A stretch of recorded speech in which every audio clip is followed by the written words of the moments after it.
Lead کا status یہ ہے کہ میرا 3668 کی لیڈ ہے اس وقت. تو وہاں کچھ پولنگ اسٹیشنوں کی ری پولنگ کا ایشو تھا الیکشن کمشنر کے لیول پہ.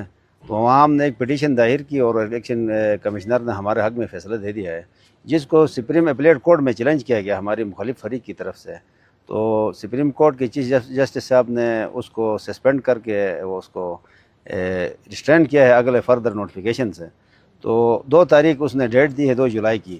تو ہم نے ارلی ہیئرنگ کے لیے ایک اپیل ہم نے داخل کی ہے، جس میں ہمارا موقف یہ ہے کہ کسی 3 کینڈیڈیٹ کو اتنی بڑی حلقے کے لوگوں کو آپ اسپیکر کے ووٹ سے یا سی ایم کے ووٹ سے یا جو اسپیشل ریزرو سیٹیں ہیں وہ بھی افیکٹ ہو گئی ان کی وجہ سے.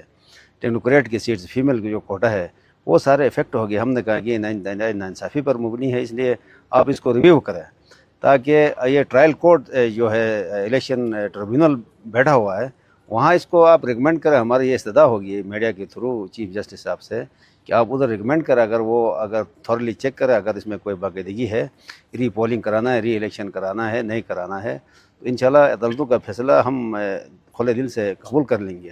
لیکن جو ایکسٹینڈ ڈیٹ دیا ہے جو 2 جولائی کا، یہ اس میں جو سارا پروسیس ہونا ہے اسپیکر کا، ڈپٹی اسپیکر کا اور لیڈر آف دا ہاؤس کا، اس میں ہماری رائے شامل نہیں ہوئی. ہمارے ساتھ بہت بڑی ناانصافی ہوگی، اس لیے ہم نے ارلی ہیلنگ کے لیے وہاں درخواست کر جمع کرا دی. انشاءاللہ 1-2 دن میں اس کا کوئی نہ کوئی نتیجہ سامنے آ جائے گا. سر پارٹی کا سٹانس آپ کے ساتھ نظر نہیں آ رہا ہے، چاہے وہ مرکزی ہو یا صوبائی ہو. بالکل ڈیفینیٹلی ایسا ہی ہے کہ بھائی میرے حلقے کے حوالے سے بلاول صاحب کو بھی نہ بریفنگ دی گئی، ادھر جو قیادت ہماری بیٹھی ہوئی ہے مرکز سے آ کے، اور نہ کبھی انہوں نے سوشل میڈیا پہ یا الیکٹرانک میڈیا پہ یا کوئی جو ہماری قومی جو جتنے بھی چینل ہے ان پہ کبھی بھی میرے حلقے کے بارے میں یا میرے بارے میں کسی نے کوئی آواز بلند نہیں کی، جس کا میں گلا ہے، جس کی وجوہات ہے. انشاءاللہ میں نے انشاءاللہ 1-2 دن کے بعد انشاءاللہ پریس کانفرنس میں نے کرنا ہے، کیونکہ عدالتی معاملات سب جوڈس ہے، اس لیے میں نہیں چاہتا ہوں کہ سب جوڈس معاملات میں کوئی مداخلت ہو. اس لیے میں نے تھوڑا سا اس کو بعد میں عدالتی فیصلے کے بعد رکھنے کا میں نے ڈیسائیڈ کیا. عوام کا فیصلہ ہے، وہ کون ہوتا ہے جو یہاں سیٹ کسی کو دے دے یا نہ دے دے، یہ تو عوام کا فیصلہ ہے. عوام نے 4000 کی لیڈ سے ہمیں سیٹ دے چکے ہیں. مولانا فضل الرحمان خود بھی آ جائے، وہ وہاں پہ الیکشن لڑے، اللہ معاف کرے اگر مفتی محمود صاحب بھی آ جائے تو مجھ سے وہاں سیٹ کوئی نہیں جیت سکتا ہے. آپ کی جو مقامی قیادت ہے ہر محاذ پہ کھڑی ہے، جو انہوں نے اپنے لیول پہ کرنا تھا اس سے بڑھ کے وہ میرے ساتھ کر رہے ہیں.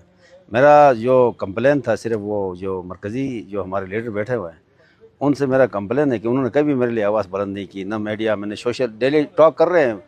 مفتی ولی کے حلقے کے بارے میں بھی ان کا فکر ہے، لیکن دارل کے 3GB17 کے بارے میں ان کو ابھی تک خیال نہیں آیا ہے. بلاول صاحب کو بھی مس گائیڈ کر کے اس کو بھی کبھی یہ ایشو ہمارا نہیں دیا گیا. اس نے جو ابھی جو